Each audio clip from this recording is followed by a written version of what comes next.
جس دن حضور پاک کی ولادت ہوئی تھی اس دن بہت سارے حالات پوری دنیا کے بدلے ہوئے تھے. ایک ملک شام کی ندی ہے وہ سوکھ گئی اور ایک سوکھی ہوئی اس میں پانی جاری ہو گیا برسوں سے.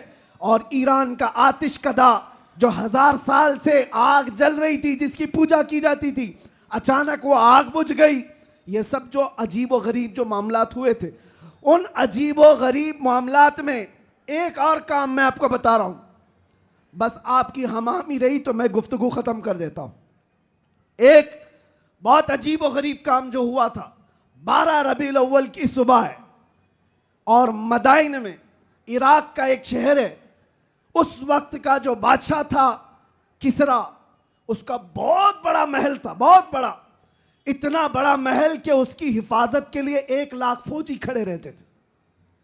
1 لاکھ فوجی اس قلعے کی حفاظت کے لیے کھڑے رہتے. تو آپ اندازہ کرو کتنا بڑا ہوگا. اور ان کا چیلنج یہ تھا اس قلعے کو کوئی گرا نہیں سکتا, کچھ ہو نہیں سکتا.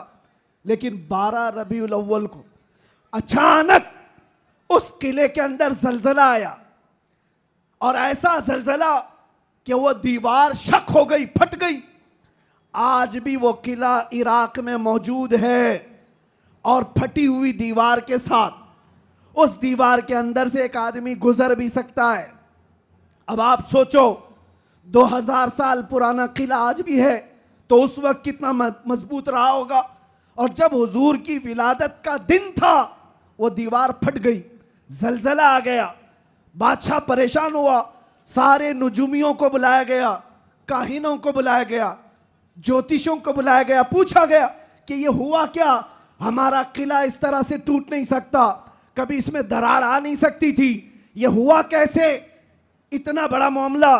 جوتشوں نے, کاہنوں نے اپنے علم کے مطابق دیکھ کر کے کہا یہ معاملہ زمین کے ہلنے کا یا صرف زلزلے کا نہیں ہے, ہمارا علم بتا رہا ہے آج پوری کائنات میں ایک کوئی ایسا معاملہ ہوا ہے جس کی وجہ سے اتنا بڑا حادثہ ہوا. بادشاہ نے پوچھا وہ معاملہ کیا ہوا ہے. نجومیوں نے کہا عرب میں ایک بچہ پیدا ہوا ہے جس کی وجہ سے تمہاری سلطنت بھی ہمیشہ کے لیے ختم ہونے والی ہے. سبحان اللہ, سبحان اللہ. ایک بچہ عرب میں پیدا ہوا ہے, ایک بچہ جس کی وجہ سے سلطنت کسرا بھی ختم ہو جائے گی.